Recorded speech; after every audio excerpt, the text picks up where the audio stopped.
Buenas noches a todos y a todas. Muchas gracias por venir en esta noche tan fría, pero qué noche ideal también para estar acá en Castalia, que es tan cálido este espacio, y en una noche más del Cíclope. Bueno, agradecerles a cada uno de ustedes, pero especialmente agradecerle a Débora Mundani, que vino desde Buenos Aires, nuestra escritora invitada de la noche.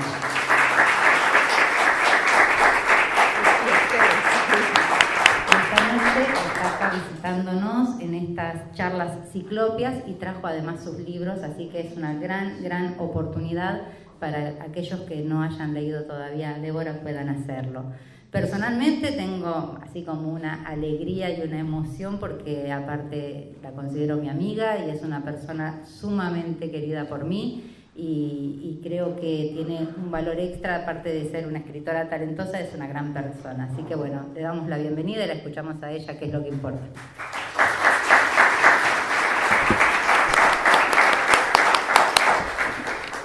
Bueno, con micrófono y todo. Sin micrófono, claro, no se escucha.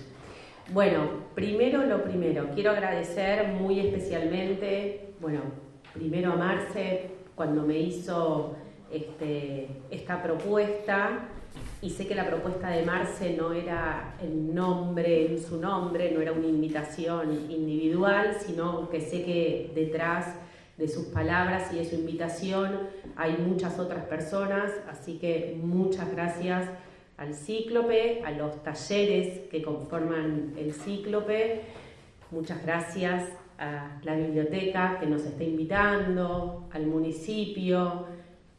Sé que está también apoyando la carrera de letras. Bueno, a todos los que hicieron posible que hoy estemos acá, digo estemos porque no vine sola, muchísimas gracias. Y en especial a ustedes porque, parte de esta charla es pensar qué es lo que hace que hoy estemos acá, tanto yo como escritora y ustedes como lectores, pero también como amantes de la escritura, podríamos decir, porque muchos de ustedes seguramente también se dedican a la escritura de alguna manera, y así empecé yo también. Si bien ahora existe una carrera que es muy hermosa, por lo menos en Buenos Aires existe, que es la licenciatura en Artes de la Escritura, ¿no?, en la Universidad Nacional de las Artes, a nadie le dan el título de escritor o de escritora. Esa es la verdad. Este año o a fines del año pasado, o si no me equivoco, este año va a egresar la primera camada. Es muy interesante pensar qué va a pasar con eso, porque lo cierto es que hasta ahora nadie había recibido el título. Y creo que la historia demuestra que no hace falta tener un título para ser escritor o escritora, porque nos podríamos remontar a, cientos de años hacia atrás o más, ¿no? Qué sé yo, Sófocles, por ejemplo. Pero bueno, entonces todo lo que voy a decir va a tener así como un gran tinte de mi propia experiencia con la escritura. Quiero decir, no son ni verdades, tampoco es que es así. Trataré de hacer un recorrido por varios autores y autoras que a mí me gustan mucho, que han reflexionado sobre la escritura, y creo que eso está muy bueno. Tal vez no para atarse a ningún dogma, ¿no? Hay varios decálogos. Está el decálogo del perfecto cuentista, que a mí me encanta, que es el de Horacio Quiroga, pero así como está el de Horacio Quiroga, a toda aquella persona que se dedicó a escribir y que ha logrado un cierto reconocimiento, le han preguntado, ¿cuál es tu receta o qué recomendás? Y ahí tenemos 1.000 millones de listas, ¿no? Creo que lo mejor de eso es quedarse con la que a uno le interesa de cada una de esas listas, y porque también en el proceso de escritura, primero que es una búsqueda, no hay receta posible, por más que uno lo intente. Y por otra parte porque en esa búsqueda cada uno va encontrando distintas formas de llegar a ese texto. Hablando de Quiroga, a mí hay un punto que me encanta, que de hecho quienes me conocen y han pasado o siguen en los talleres me cargan, ¿no? Porque puede ser que insista en eso y que realmente creo que la buena literatura ofrece eso, ¿no? Cuando Quiroga dice, toma tu personaje de la mano, no mires ni hagas nada que no haría él. Bueno, eso a mí me ha servido, sobre todo para poder reconocer aquellas cosas que no funcionaban en mis textos, sobre todo en mis textos. Por supuesto que como responsable de coordinar espacios de escritura, uno tiene que estar atento al proceso de trabajo de los demás. Entonces, bueno, a veces ahí es un poco, no sé si la palabra es más fácil, pero es un poco más evidente poder reconocer cuando uno como autor o autora soltó a su personaje y de repente empezó uno a hablar, ¿no? En nombre del personaje, que nos pasa siempre, o pasa mucho, ¿no? Pero bueno, antes de meternos tal vez en cada una de estas cuestiones, yo pensaba, ¿qué es lo que lleva a alguien a escribir? ¿O por qué escribir?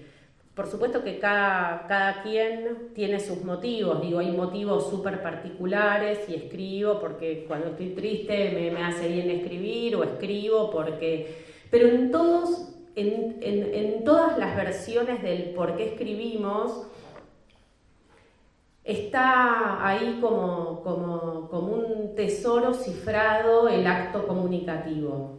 Marce dijo, yo soy licenciada en Ciencias de la Comunicación, pero más allá de que sea licenciada en Ciencias de la Comunicación, creo que escribir es un acto comunicativo y creo también que esa es una de las claves que siempre tenemos que tener presentes en el momento en que nos ponemos a escribir, porque, digamos, considerar que ese texto que estamos escribiendo va a llegar a alguien. No importa si ese libro va a llegar a alguien porque lo va a publicar una mega editorial y va a ser un libro, digamos, de circulación masiva. No importa si lo leen 2 lectores, 10, 100 o millones de lectores. Vieron que a veces hay libros que dicen 5 millones de ejemplares. Vos decís, ¿cómo pasó eso? No sé. Me llama la atención y digo, ¿será verdad? Pero bueno, supongamos que sí, que por qué nos mentirían, ¿no? Pero bueno, no, pensando en esta cuestión del acto comunicativo, porque muchas veces nos ponemos a escribir sin tener en cuenta que esto va a llegar a otras personas. ¿Y qué pasa cuando escribimos muy desde nosotros, ¿no? Hay una frase hermosa de Simone Weil, una francesa, una mujer, una intelectual, siglo XX, francesa dije, fue una de las feministas más importantes en su momento, fue una gran defensora de entre ellas fue una gran impulsora de la legalización del aborto, pero ella se dedicaba no solamente a la escritura, no solamente a su rol feminista, sino que estaba muy atenta a todos los fenómenos sociales y entre ellos a qué pasaba esto con el arte en general, la literatura en particular, y voy a leer algo porque mi memoria puede fallar, ¿no? Y ella decía, el virtuosismo de todo arte, y no lo decía solamente por escribir, el virtuosismo de todo arte es el arte de salirse de sí mismo. Y suena como doloroso esto, ¿no? Porque decir, bueno, el virtuosismo de todo arte es el arte de salirse de sí mismo. Y uno dice, ¿cómo salirme de sí mismo? Si esto lo estoy haciendo yo. Bueno, lo mejor que puede suceder es esto de algo que nace en nosotros, incluso algunas cuestiones que pueden tener tintes autobiográficos, como eso que parte de nuestra preocupación llega a los demás. cómo eso puede transformarse en algo para el resto. ¿Está? Si cuando uno escribe, porque acá estamos hablando de la escritura, pero podría suceder lo mismo tal vez con otras experiencias artísticas. Lo cierto es que yo no tengo experiencia en otras ramas del arte porque no dibujo, no pinto, cantaba de pequeña, ya no canto, bueno. Entonces, pero digo esto. Claro, qué difícil que es algo que para alguien puede tener una importancia enorme y tal vez ser o haber sido algo que provoca un sismo en uno o un antes y un después o como querramos llamarlo y queremos escribir sobre eso, ¿cómo podemos trabajar eso de tal manera que se transforme y que esté al servicio también de otros? Cuando digo está al servicio de otros, que esté dispuesto al encuentro de un otro.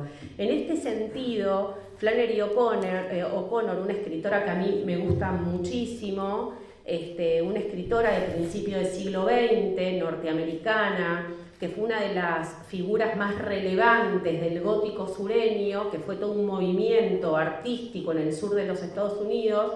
Bueno, esta mujer logró representar los conflictos que aparecían en la sociedad norteamericana del sur post-guerra de secesión, ¿no? Una vez que la esclavitud es abolida y demás, bueno, todo esto generó muchos conflictos de convivencia entre la población blanca y la población negra. Entonces Flannery O'Connor, muy observadora, se dedica a lo que muchos le atribuyen, no se sabe bien si fue a Tolstoy, a Gogol, fue a algún ruso de haber sido, porque todas las referencias vienen incluso a Máximo Gorki, que decían, cuenta tu aldea y contarás el mundo. Entonces, Flannery O'Connor, fiel a esa idea, se dedicó a contar sobre el sur de los Estados Unidos y no estaba sola, había grandes escritoras, entre ellas Eudora Welty, por ejemplo, y Carson McCullers, Faulkner, entre otros. Me gusta mucho Faulkner, mucho.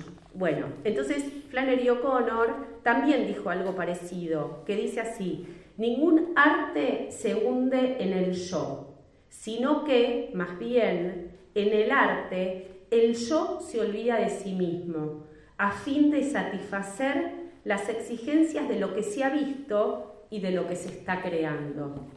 Y acá aparece algo súper interesante, porque yo hablé de la presencia de un otro, pero hasta hace 5 minutos o 10, porque no sé, ya sé cuánto estoy hablando, había nombrado a Horacio Quiroga, ¿no? Esta idea de él, este punto de su decálogo que dice: toma tu personaje de la mano y no mires ni hagas nada que no haría él. Entonces, esta cuestión de partir de uno, pero estar al servicio de eso que estamos creando, es ahí donde estamos nosotros. Nosotros no estamos en la marca personal, no estamos en el reconocimiento que, ay, Debbie, sí, a vos te pasó esto, porque es una pregunta muy frecuente. No tanto no solamente si me pasó, sino, por ejemplo, cuando publiqué El Río, una pregunta muy común era: ¿y cómo es tu experiencia con el río? Como si, está bien, en mi historia personal tengo un vínculo con el río, pero podría no haberlo tenido, porque entonces la pregunta es: ¿no voy a poder escribir sobre el desierto? Digo, tal vez Ray Bradbury realmente viajó a Marte, qué sé yo, no lo sabemos.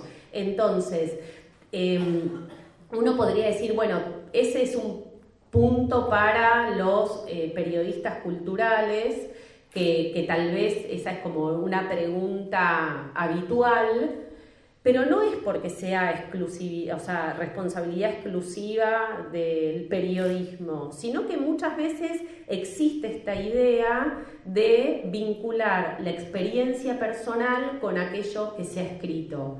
Y lo cierto es que todos tomamos algo de una experiencia personal, no necesariamente algo que nos pasó. En muchos casos sí, que por supuesto la garantía para que eso después se transforme en un texto literario que funcione, tiene que ser traicionarlo. Suena horrible, ¿no? Pero la verdad es que de alguna manera uno tiene que traicionar eso. Cuando decimos traicionar eso, es construir un verosímil. Hay un punto donde es, mirá, la verdad, no importa cuánto sufriste vos, si tu personaje no logra transmitir ese sufrimiento, no es creíble lo que está pasando. Y la verdad es que, por suerte, ¿no? Nuestros libros o nuestros cuentos o nuestros poemas no vienen con un cassette, que antigüedad, pero no vienen con un audio nuestro que explica lo que a nosotros nos pasó. Entonces, de esa manera sirve como mapa de ruta para interpretar un texto. Es verdad que a veces es lindo saber la historia pensemos en los escritores y escritoras que nos gustan mucho. Entonces, bueno, conocer datos de su biografía está bueno, es lindo, es interesante. Entonces ahí uno puede interpretar algunas cuestiones y decir, bueno, tal vez acá se inspiró. Hago un paréntesis, hace un tiempo leí un libro que me encantó, que se llama República Luminosa, de Andrés Barba, que es un escritor español. Él ganó un premio muy importante con ese libro que publicó por Anagrama, la editorial Anagrama lo premió, y el libro está ambientado en una ciudad, o una ciudad-pueblo, más pueblo que ciudad, latinoamericana, selvática. Nunca dice exactamente ni qué es Latinoamérica, ni que era ni da referencias concretas. Sin embargo, todo lo que sucedía en el libro, uno estaba cerca de reconocer que había algo de eso. Pero al mismo tiempo parecía que había un saber, que no era un saber exótico, ¿no? El europeo que escribe sobre la selva. Había algún tipo de saber diferente. Pero la verdad es que cuando yo leo no me importa mucho la biografía de los autores porque me engancho en el texto. Lo leí, listo, pasó. Nos vamos con mi familia a Misiones. Yo tenía un sueño que era llegar en auto a Misiones. Ir y de repente que se me apareciera esa tierra colorada, ¿no? Tenía como esa fantasía. Bueno, por suerte la pude cumplir. Y cuando no voy a decir mucho por si leen el libro, pero cuando estábamos recorriendo Misiones, habíamos ya visitado las ruinas jesuíticas y por los alrededores, de repente visitamos un lugar, se me pone la piel de gallina y yo digo, este es el lugar de República Luminosa, este hombre se inspiró en esto. Estaba segura, fue como una epifanía. Llego y se lo cuento a una amiga, escritora, que me había recomendado, no es que me había recomendado ese libro, habíamos hablado las dos de ese libro, pues nos habíamos enterado que había ganado este premio. Y me dice, ¿sabés que no lo había pensado? Pero él está casado con una misionera. Entonces, hay algo. Y la historia no es que dice Misiones, no dice nada, no hay ningún dato, pero había algo, y me encantó que eso sucediera, porque tal vez es un lugar que yo reconocí y podría no haber sido eso. Entonces, volviendo, ¿cómo podemos hacer? ¿Cómo podemos hacer? No lo sé, ¿no? Uno hace lo que mejor puede, esa es la verdad, pero digo, lo que sí tenemos que tener muy presente es que aquello que para nosotros es relevante, ya sea porque es algo que nos pasó o porque algo que nos preocupa o que vemos a nuestro alrededor, ¿cómo hacemos para que todo nuestro yo esté al servicio de eso que estamos haciendo? Flannery O'Connor dice eso que estamos creando. ¿Vieron que crear suena como tan ambicioso que por eso no dije eso que estamos creando? Pero la verdad que sí, es eso que estamos realizando, a eso que le estamos dando vida. En ese sentido, Amy Ward también dice algo muy interesante al respecto, ¿no? Que tiene que ver con, ella dice escribir a media rienda, como que no nos ganen las emociones, no escribir bajo El imperio de los sentimientos, como diría otra intelectual argentina, que es Beatriz Arlo, que tiene un libro que se llama El imperio de los sentimientos, por eso lo dije, pero ella lo decía porque estaba estudiando las revistas femeninas, ¿no? Entonces a ese libro que se dedicó a estudiar eso le puso El imperio de los sentimientos. Pero entonces no escribir ni bajo el influjo de la emoción total, ni cuando estamos bajón total. Podemos hacerlo, por supuesto, podemos hacer todo lo que se nos dé la gana con nuestros textos. El tema es que si después queremos que ese texto sea un texto literario, y lo vamos a tener que trabajar mucho, ¿no? Volviendo a Quiroga, que él decía, una emoción puede provocarnos las ganas de escribir algo, pero no tenemos que escribir bajo el impulso de esa emoción. Lo que tenemos que hacer es generar ofrecer las herramientas necesarias para despertar en nuestros lectores esa emoción. Dicho de otra manera, no importa si vos sufriste, hay que decirlo egoístamente, perdón, pero digo, no importa si vos sufriste. El tema es que cuando alguien lo lea, no lo va a leer porque vos sufriste, lo va a leer porque se vinculó con esos personajes que lo que transmiten tal vez es ese padecimiento, ese dolor, o el dolor que sintieron otros porque vos sufriste, o lo que uno quiera contar. Entonces, ahí me voy a otro de los temas que a mí personalmente me interesan mucho a la hora de pensar la literatura como lectora y como escritora, que uno escribe con todos los sentidos, podríamos decir, porque hay que tener buen oído, ¿no? Aquellas personas que escriben muy buenos diálogos, y la verdad es que tienen muy desarrollado el oído.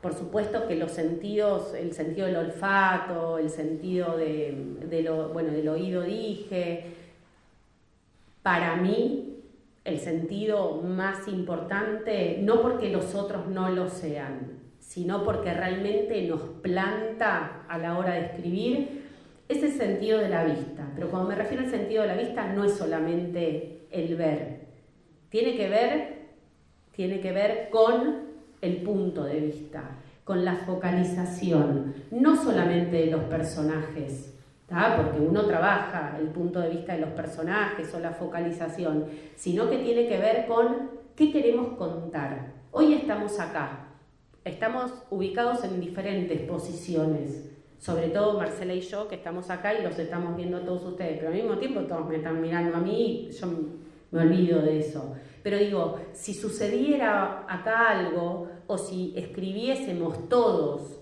mañana qué pasó hoy, probablemente todos escribamos algo diferente, porque la mirada está puesta en elementos distintos. Cuando vamos por la calle, vamos mirando y vemos cosas que nos llaman la atención de manera diferentes. Cuando decidimos escribir, qué sé yo, si yo decidí escribir sobre una familia que se hunde en el momento, o sea, en el mismo momento histórico en que se hunde el Ara General Belgrano, bueno, ahí hay una posición, ahí hay una decisión desde dónde empezar a contar una historia o por qué contar eso, ¿no? E incluso decidir por qué la historia la va a contar el personaje femenino, la hermana, y no la cuenta el personaje masculino, que prácticamente es el protagonista de la historia. O por qué en un narrador en tercera. Todas estas fueron preguntas. Lo que pasa que al mismo tiempo el arranque de esa novela prácticamente se impuso. Entonces era, bueno, no podía salir de esa primera persona. Pero entonces en este sentido tener siempre presente que, a ver, lo voy a decir de otra manera, estar dispuestos y dispuestas a lo que nos rodea, ¿no? La contemplación prácticamente, que es fundamental a la hora de escribir. De hecho, ya ni me acuerdo qué autora era, incluso puede ser que fuese Flannery O'Connor, ¿no? Que decía, bueno, el autor hablaban todo en masculino, ¿no? Porque hasta hace poco era todo el autor, pero bueno, quienes nos dedicamos a la escritura tenemos el derecho incuestionable a quedar colgados, yo lo digo con mis palabras, ¿no? Esta cosa de, che, pero Débora hace 10 minutos que no está hablando. Acá no, por supuesto que no podría pasar eso, pero bueno, uno está ahí mirando, ¿viste? Es de ahí donde va a sacar. Yo me acuerdo que cuando estaba escribiendo Batán, estaba construyendo ese personaje que es el padre de la novela que sufre una depresión. Bueno, ahí lo iba escribiendo y un día estaba yendo al trabajo. Yo escribí mis 2 primeras novelas como empleada en un banco, por eso la tercera novela es sobre bancos, porque no lo escribía dentro del banco. ¿Y cómo es? Y un día iba en el subte, yo siempre leía, ¿no? Y era de las que iba leyendo y tal vez no veía nada y me daba lo mismo si se frenaba en el medio de la... Todo era como un viaje, pero no el viaje al laburo, sino en la lectura. Y un día se sienta frente a mí, o sea, estaba sentada en esta hilera, en la hilera de enfrente, en los bancos de enfrente, se sienta un hombre que tenía los ojos como si fuese un papelito, o sea, tenía la vista que se le caía, o sea, eran como un papel, no sé cómo explicarlo, en Batán y me salió, así que, porque aparte es muy distinto escribir que hablar, entonces hay cosas que uno cuando escribe las dice más bellamente, pero lo cierto es que cuando yo vi ese hombre dije, este gesto es el del padre de la chica que cuenta la novela. Y bueno, es estar en eso. Yo siempre digo algo que es como vivir en proceso de escritura, ¿no? Sobre todo cuando uno está contando una historia, da lo mismo que sea un cuento de 2 páginas o una novela de 300, porque ese momento es todo. En el momento que uno se pone a escribir, bueno, lo mejor que uno le puede pasar es estar tomado por eso que está escribiendo. Yo siempre digo que escribo primero, me cuento la novela, me gusta escribir novela, escribo cuentos, pero en general escribo novela. Como que el cuento me lo propongo, ahí es como mi lado voluntarioso, que digo, voy a escribir un cuento, quiero trabajar con esta estructura, entonces... El cuento realmente me parece así como de un nivel de orfebre, ¿no? Una cosa que tiene un nivel tiene mucha inteligencia el cuento, porque no quiere decir que la novela no, pero el cuento se te cae. De hecho, Cortázar decía que una novela gana por tiempo, pero un cuento gana por nocaut. Y eso que de boxeo no sé nada y me da impresión y no puedo entender porque la gente se golpea, pero bueno, lo decía Cortázar, que sí, le gustaba el boxeo. Entonces, ¿cómo es? Pensando en esto, es, bueno, cómo uno va trabajando en esa historia, incluso antes de sentarse a escribir, o cómo uno acompaña el proceso de escritura, cuando va por la calle, cuando va caminando, cuando se sube a un colectivo o va en la moto, mucha moto ahí en Venado Tuerto. Impresionante.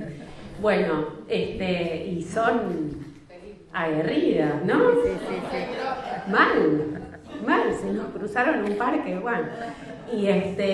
Y cómo es, pero está claro que somos visitantes, así que si las motos mandan las motos, eso está claro.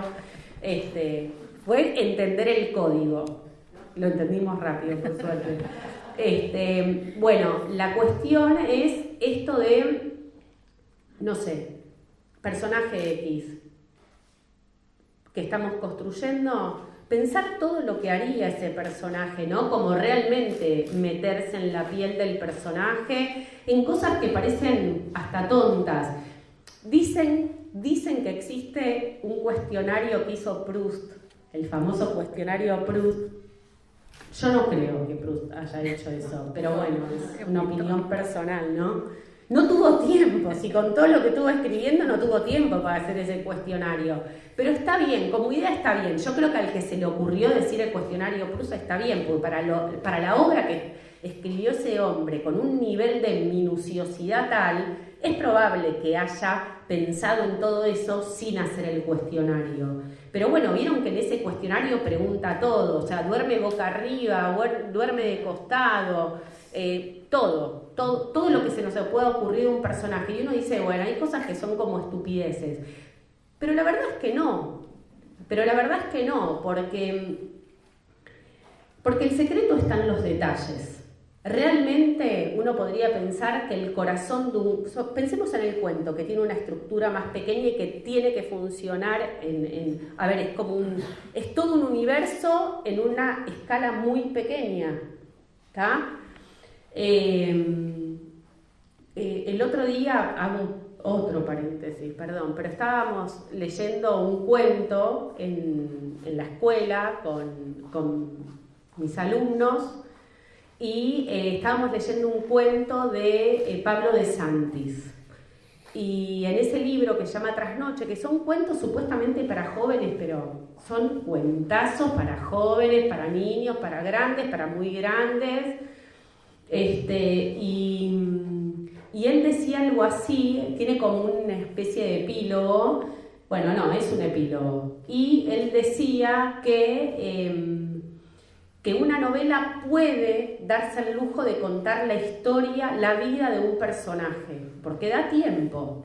En realidad, si uno dice, no, es más difícil la novela, la novela tiene paciencia. Si la personificamos, la novela tiene paciencia, te da tiempo. Puede parecer difícil, porque bueno, sí, hay que escribir un montón. Hay que escribir algo bueno en 5 páginas, no sé cómo se hace. Cada vez que pasa decís, qué bueno que salió esto. Pero como es, y él dice que el cuento en realidad en ese poco tiempo, aunque cuente la historia de un personaje, apela a lo universal, ¿no? Como esa cosa universal del ser humano. Entonces, y por supuesto que uno no está pensando, voy a escribir sobre esta cosa especial del ser humano, pues no nos va a salir nada, de nada, si partimos de una idea tan ambiciosa. Pero sin embargo eso ocurre. Entonces, volviendo al tema de los detalles y a la contemplación, es ahí, ¿no? Como en el corazón del cuento. A mí me gusta decir el corazón del cuento, a veces lo digo, y una vuelta alguien me dice, Débora, me mandan un audio, me quedé pensando, oye, en clase dijiste el corazón del cuento, ¿qué era? Bueno, ahí, la esencia, lo que pasa es la palabra esencia complicada. Pero bueno, en el corazón del cuento puede haber un gesto, o debiera haber un gesto que revela el misterio, esa cosa que vos decís, es ahí donde el cuento se la juega. En la novela también, lo que pasa es que en la novela tal vez pueda haber 2 o 3 momentos de eso, probablemente no haya uno solo, porque es lo que permite que uno vaya construyendo los giros narrativos, ¿no? En una novela, qué sé yo, vuelvo a República Luminosa y no voy a adelantar nada, pero digo, todo va hacia un lugar, y cuando terminas la novela decís, claro, pero en el cuento eso es mucho más evidente, ¿no? Ese momento donde, donde se produce esa cuestión, iba a decir epifánica, suena tal vez un poco ambicioso. Cortázar hablaba mucho de esto en el cuento fantástico, pero no necesariamente ocurre en el cuento fantástico. Lo bueno del fantástico de Cortázar es que todo eso aparecía en la cotidianeidad, o sea, ese momento que rompe el orden natural de las cosas. Bueno, para mí esta cuestión de la contemplación y los detalles es muy importante, sobre todo porque vivimos en un mundo donde todo pasa bastante rápido. Y la verdad que para poder captar los gestos de los personajes. Cuando digo los gestos no me refiero al detalle que no está al servicio del personaje, de la construcción del personaje. No me refiero a como vivir en estado de zoom, hacer, digamos, ver al personaje como en una cosa mecánica, ¿no? Bueno, y levantó los anteojos, acercó los anteojos a su rostro, se puso los anteojos. No. A ver, ¿qué me querés decir? ¿Qué es lo importante? Que cuando se puso los anteojos, ¿qué? O si no se los pudo poner, ¿qué? ¿Por qué? Digo, pensar que eso sea orgánico. O sea, ¿cómo hacemos para que ese detalle sea orgánico, funcione de manera armónica con lo que estamos contando? Pero para eso hay que prestarle mucha atención a ese personaje o a ese entorno que queremos contar, ¿no? Yo hablo tal vez hoy mucho del personaje, pero bueno, también porque arranqué con Quiroga y si digo, tomemos al personaje de la mano, bueno, pensemos en todas estas cuestiones que hacen no existen garantías de que un texto vaya a funcionar, pero todas estas cuestiones que las han reflexionado muchas otras personas antes de mí que les estoy contando todo esto. Tal vez yo lo que estoy haciendo es primero contar una experiencia personal respecto de la escritura y después es como haber hecho convivir digamos, distintas experiencias, ¿no? Porque tal vez lo mejor que puede sucederle a uno es a partir de la experiencia de otros en la escritura, bueno, ver qué encuentra uno ahí. Me contaba Marce que habían leído el cuento Poda en el taller y lo digo hasta con orgullo, la estructura de ese cuento es la estructura de un cuento que es un cuentazo total de Tobias Wolff, un escritor norteamericano que tiene una compilación de cuentos que se llama Aquí comienza la historia, algo más o menos así, después te paso si querés el detalle. Ese cuento lo tengo, o sea, se los puedo compartir. Y cuando yo leí ese cuento por primera vez, que se llama La noche en cuestión, yo leí el cuento y quedé enloquecida.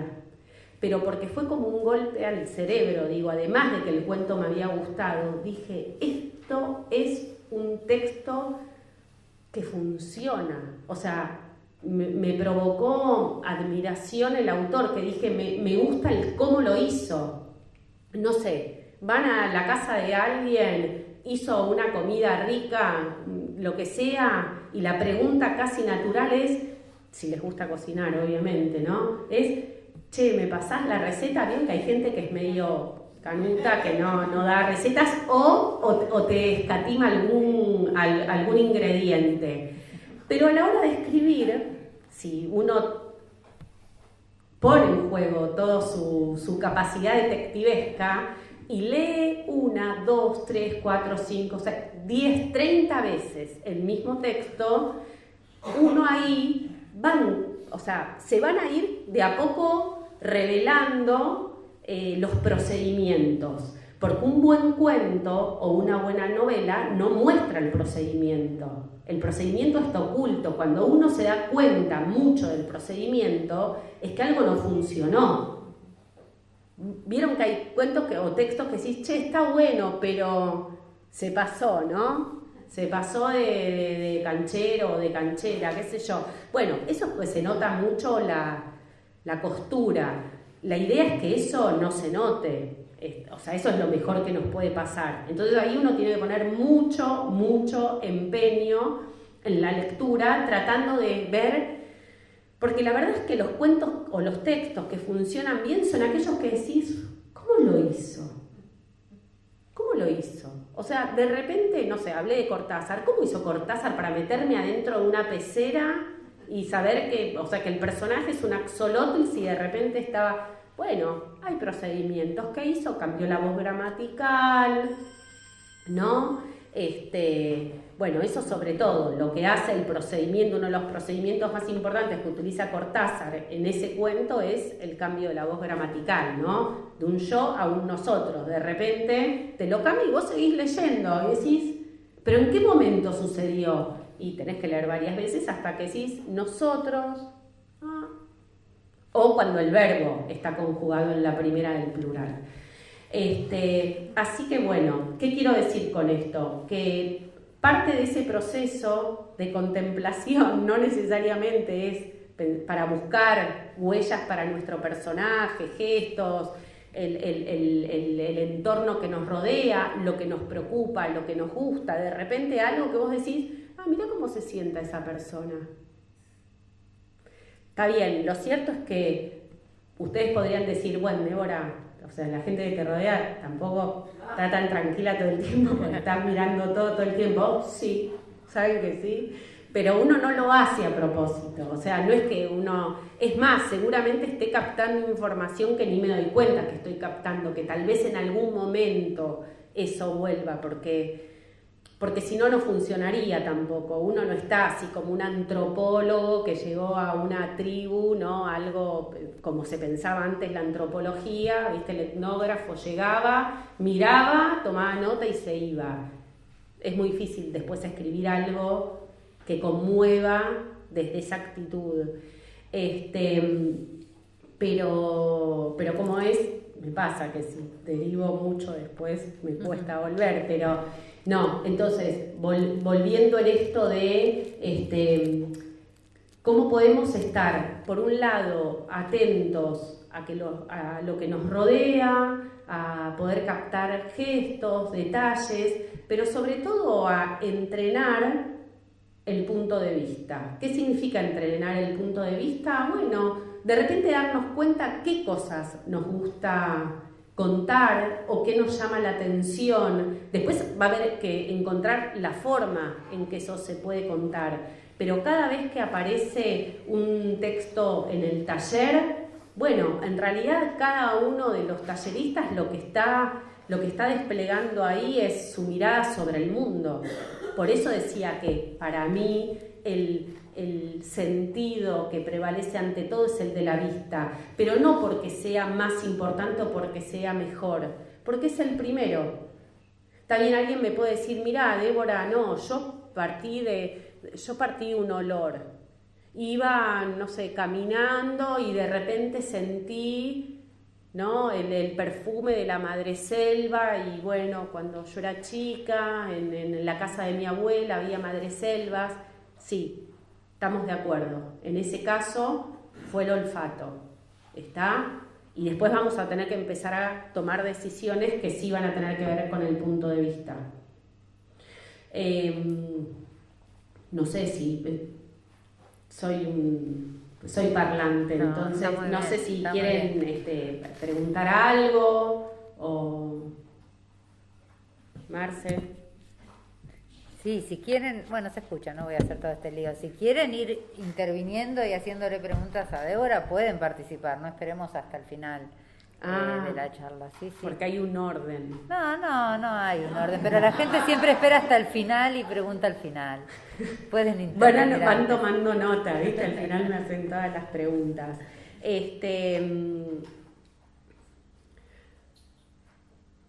A ver, es muy difícil también esto porque no es una clase, vamos a aflojarnos. No es una clase donde yo voy a seguir dando temas.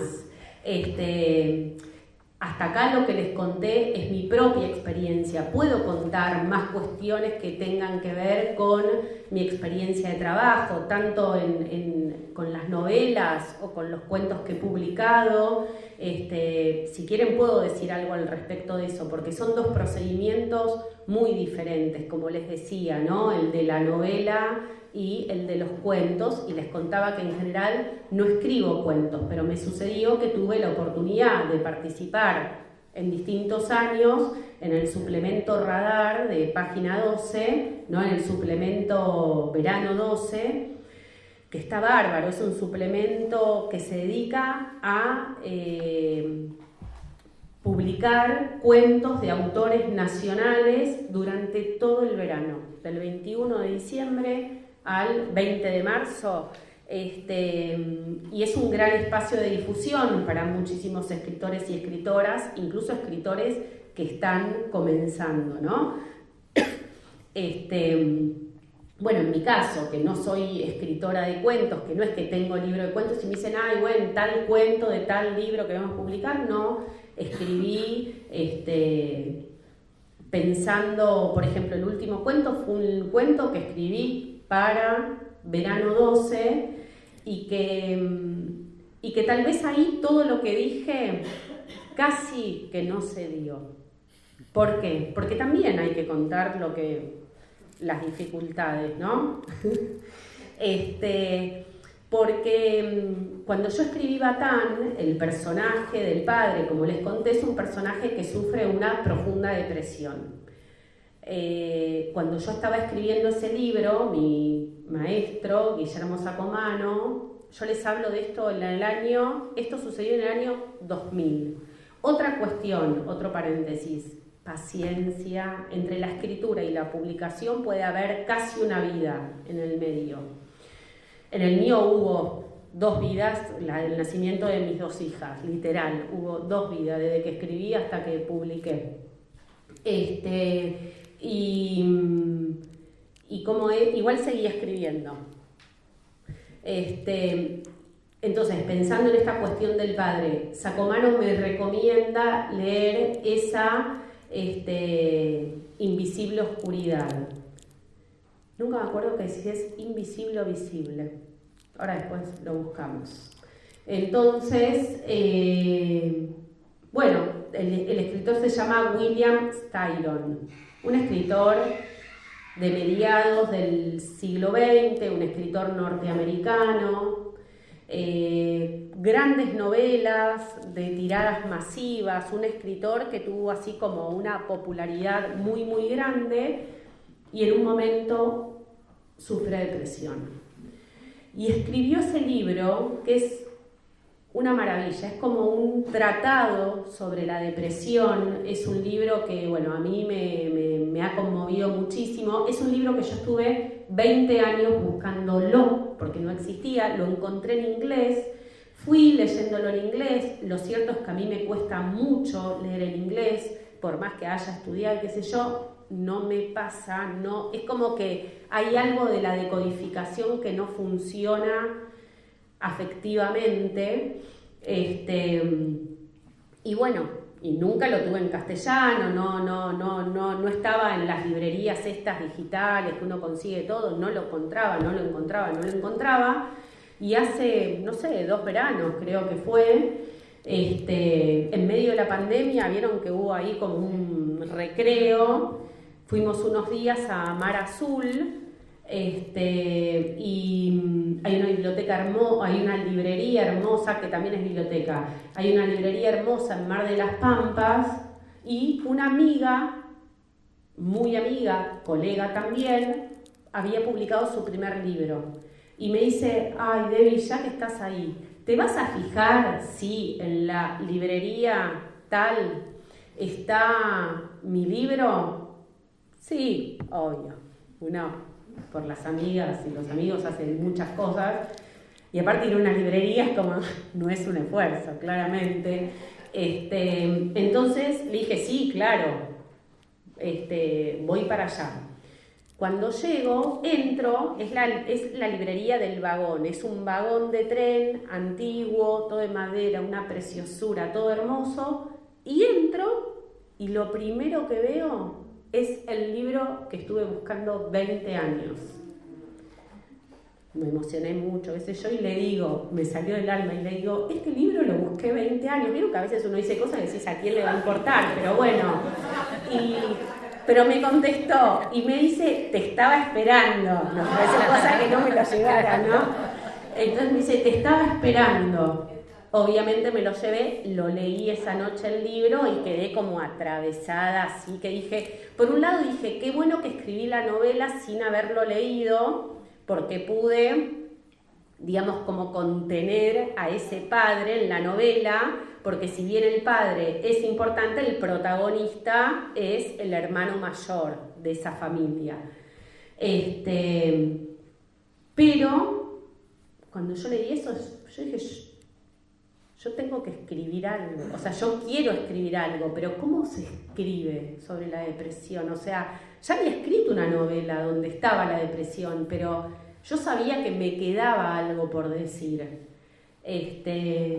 Y así fue como empecé a escribir El Gigante, que de hecho, cuando publiqué en el suplemento de Radar, siempre hay un punto que es el texto por su autor, y yo ahí explico por qué había elegido, o bueno, no elegido, digo, cómo fue que nació la idea de escribir ese cuento.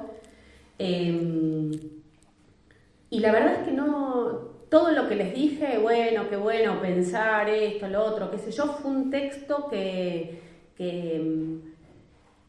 fue como que como si, no puedo decir como que me lo dictaran, pero era algo que no hubo control, no podía dominar la situación. Por supuesto que después tuvo mucha reescritura, lectura, entonces ahí sí es donde interviene uno que decís, bueno,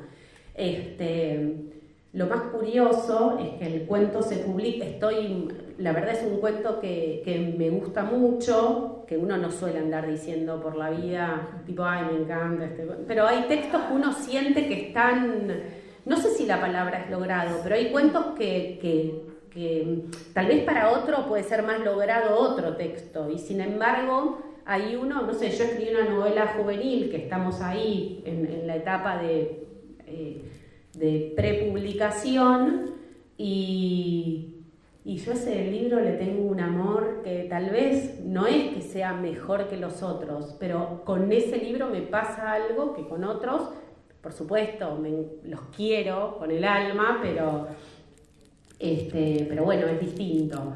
Y también hay que tener cuidado con eso, porque el libro pues es una basofia y a mí me pasa algo, ¿vieron? El amor es tan raro, pero ¿cómo es? Entonces, volviendo a esto, me costó la escritura de ese texto, no sentía que dominaba el procedimiento y sin embargo el cuento se iba escribiendo, trabajo sobre el cuento, creo que quedó un cuento logrado, lo publico y decís, bueno, listo, ya está, genial. Y al día siguiente, o ese mismo día que se publicó a la noche o al día siguiente, me escribe mi maestro con el que no hago más taller hace muchos años porque Saco Mano no coordina más talleres, y me dice, Debbie, acá hay una historia. Todavía esto no fue todo contado. ¿Vos decís? Y lo más curioso es que es muy probable que eso sea así.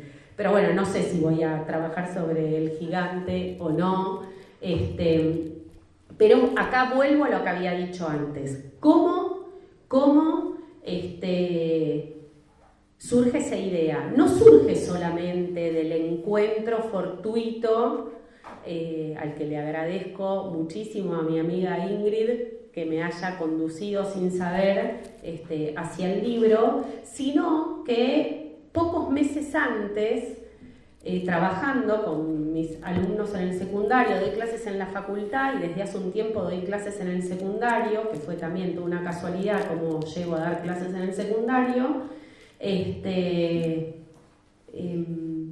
íbamos a hacer un ejercicio de escritura. En general a los jóvenes les gusta muchísimo escribir.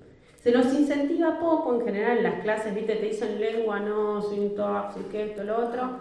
Bueno, vamos a escribir y escribir y escribir y escribir y escribir hasta que escriban bien.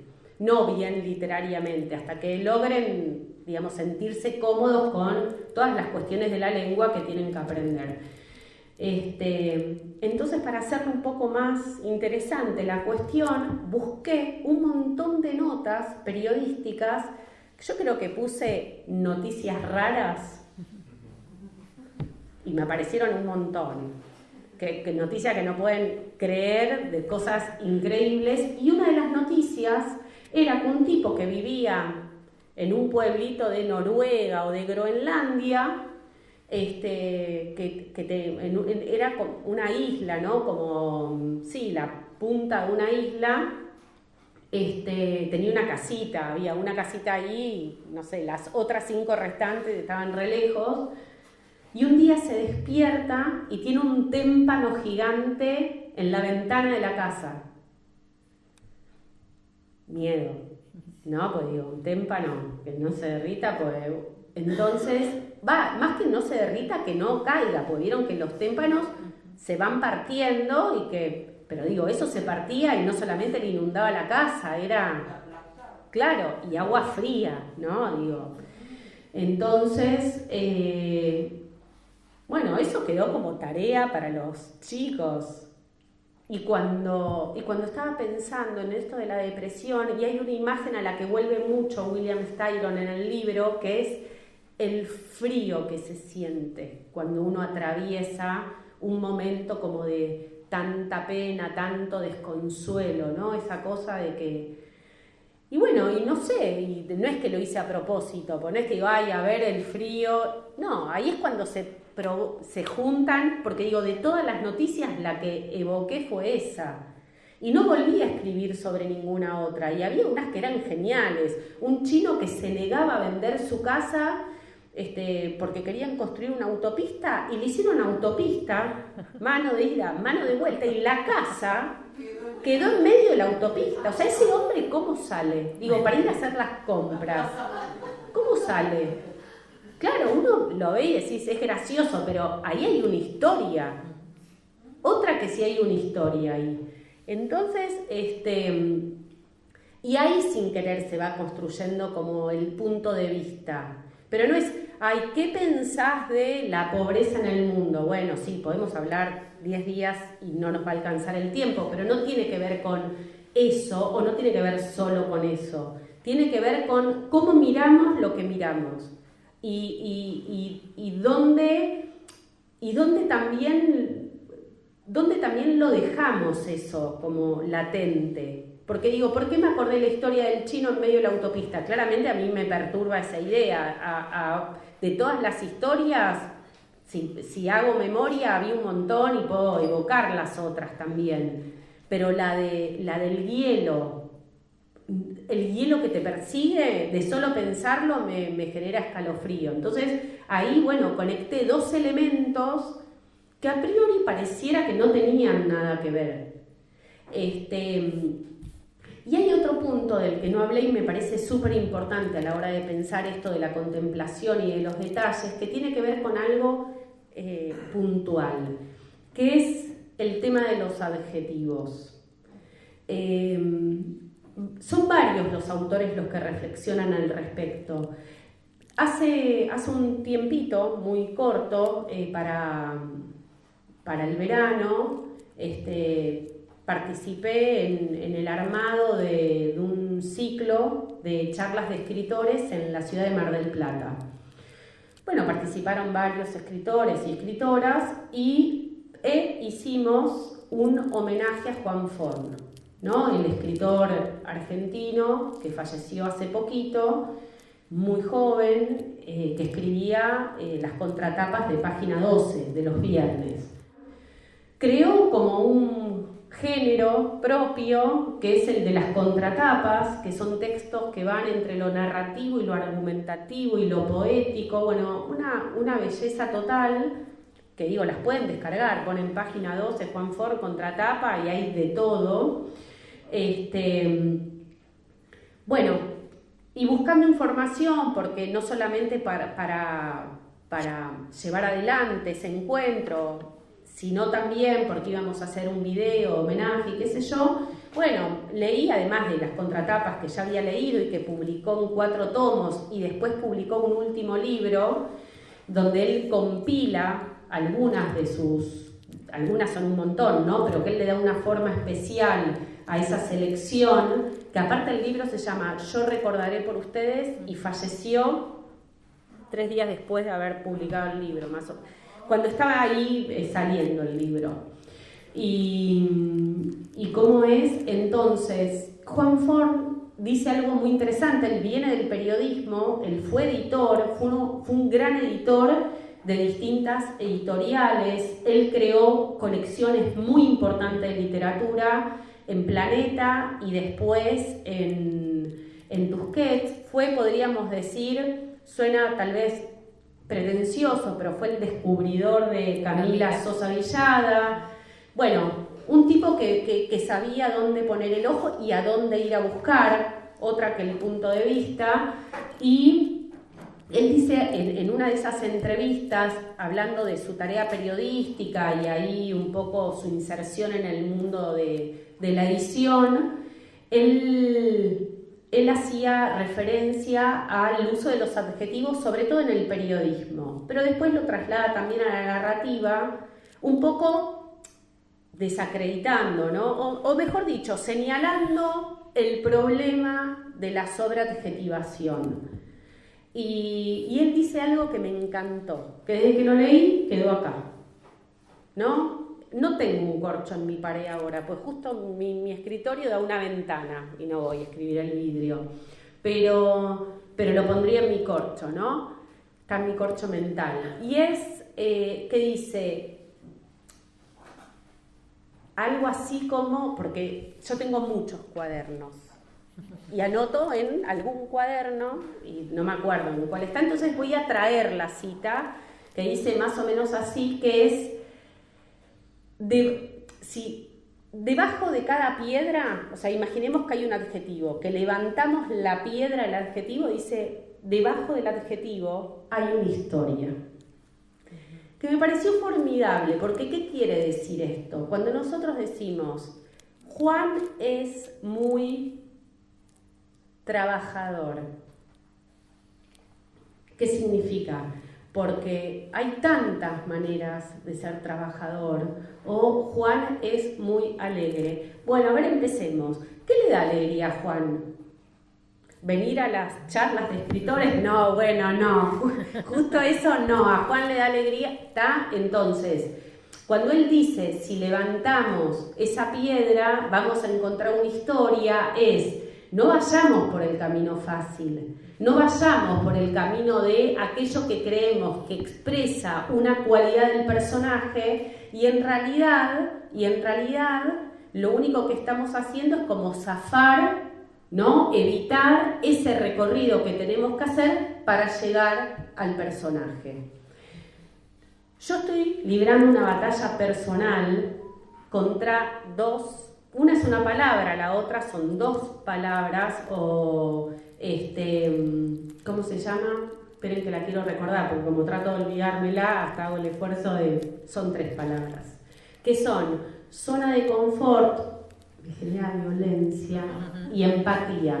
Todo bien, si las dicen ustedes, con respeto, lo respeto, ¿no? Pero digo, ¿por qué? Porque yo creo que son trampas, ¿está? Primero porque hasta hace 5 años nadie hablaba de empatía. Y en un mundo que cada vez se vuelve más intolerante a todo, una de las palabras que más se usen sea la empatía, no deja de ser un síntoma de un fenómeno social. Eso lo dijo la comunicadora social, la cientista social. Vuelvo a la escritora. Entonces, ¿qué es lo que pasa? Cuando nosotros decimos, Juan es empático. A ver, ¿cómo es Juan? ¿Qué es ser empático? ¿Que le da la mano a una cieguita para cruzar la calle? Digo, cuando Juan de verdad tiene que ahí mostrarse que de verdad, ¿no? Se puede acercar a otra persona, puede establecer un vínculo, genera un espacio de comunicación. Uno no escribe diciendo todo eso. Miren si dijéramos, y Juan había generado un espacio de comunicación, no nos lee nadie. O sea, el tema es verlos. Otro punto importantísimo de la narrativa. No decimos nada, la narrativa no debe decir nada, debe mostrar todo lo que queremos mostrar. Entonces tenemos que mostrar que Juan es empático o que Juan no puede salirse de su zona de confort o que salió. ¿Cuál es la zona de confort de cada uno de nosotros? ¿No? Entonces yo creo que son atajos. Y el problema si en la vida por fuera de la literatura cada uno dice lo que quiere y está todo bien, porque aparte lo cierto es que circulan tanto estos conceptos que es muy difícil no repetirlos en algún momento, ¿está? Pero hay situaciones en las que uno puede decir alerta, alerta, y yo creo que uno de esos espacios es el espacio de trabajo. En mi caso, cuando estoy en el aula, o cuando estoy dando talleres, y bueno, y acá estoy compartiendo esta experiencia de trabajo, ¿no? Con la escritura. ¿Cómo hacemos nosotros a la hora de escribir para poder romper también con el sentido común? Por supuesto que esto también tiene que ver con el punto de vista. Esta es mi propuesta, digo. Si ustedes me preguntan, no vine con una propuesta, pero surgió. Para mí ese es uno de los desafíos. Nosotros a la hora de escribir, de alguna manera u otra, intervenimos en la vida, en sociedad. Suena así como muy grandilocuente lo que digo, pero la literatura, entre otras cosas, tiene ese potencial transformador de las pequeñas cosas. No es que vamos a hacer la revolución, porque otra palabra bastante bastardeada, entonces digo, ¿la revolución de qué o para qué? Digo, para Sedal es la revolución de mi pelo, que hoy me maté. Pero digo, no es un chiste, era el eslogan, ¿está? Entonces, digo, si nosotros pensamos que la literatura, entre sus tantas virtudes, tiene esta de este potencial transformador, aunque sea en un solo lector o lectora, bueno, es una responsabilidad también poder romper con el sentido común. Por supuesto que uno puede también elegir escribir libros que refuercen el sentido común. Y de hecho los hay, esos libros. Lo que pasa que, bueno, para eso ya tenemos la vida, digo, para reforzar el sentido común. Entonces, y ahí es donde surge la parte más interesante de cada una y cada uno de nosotros. Es, bueno, si yo pongo el ojo en algo distinto, que uno no es que lo está pensando a la hora de ponerse a escribir, porque no es que a partir de ahora es, bueno, voy a poner el ojo en algo distinto. No, es parte como de un entrenamiento, ¿no? Bueno, ahora sí, ¿no? Si quieren preguntarme a ustedes por la paciencia.